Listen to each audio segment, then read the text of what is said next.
let's go to master your meetings, because that's something that people can partake in. And can you share with us something that people will get from that, where they'd say, I just never would have thought of it that way, and hook them? So, I mean, master your meetings is paradoxical because most of it is like there's an iceberg. Most of the iceberg is under the water because what I learned as an actor is that a lot of what makes for great speaking is actually preparation, the art of rehearsed spontaneity.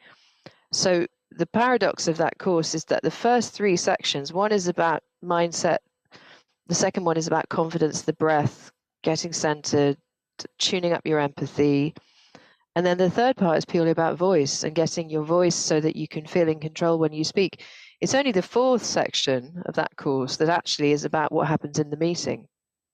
Because actually success as a speaker is really about how you prepare. And it's not about spending hours doing it. It's just about, like any professional will say, just knowing a sequence of preparation that gets you ready in mind, in body, and in content.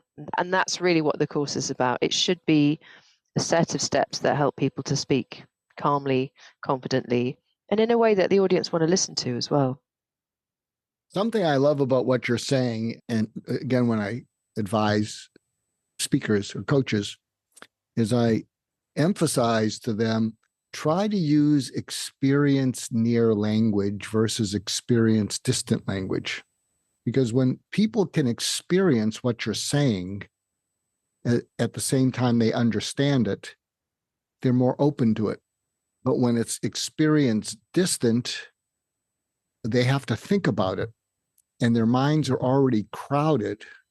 So it takes some effort. And what you just described about those four parts is really very much experience near mindset. People can feel, is my mindset? Second, am I empathizing?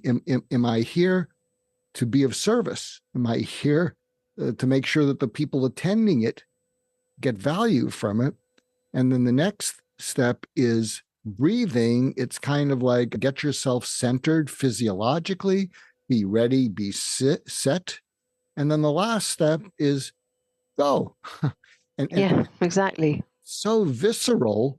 And I just want to applaud you in the languaging of it, because it'd be very easy to say something that felt more intellectual, more distant. And I think that that's what I'm finding very mesmerizing about you, is that the examples you've come up with, the breathing, the spring, summer, fall, winter, they're all things that I can feel as you're saying it. And so I trust what you're saying because I can feel it, because it's experience near. And it's funny because I think the 22-year-old who was studying Geoffrey Chaucer and a bit stuck would have tried to be very clever and intellectualize it. And I just know how deeply it didn't help me to intellectualize it and rationalize it. So I suppose my whole body of work, which makes it sound very grand, is about keeping it simple. I just say to people, this is driving lessons, really. It's simple, brilliant practices that will change everything, but you have to practice them. And it's not clever, because actually being clever didn't help me. I think everybody's clever, but doesn't change how you show up in the world.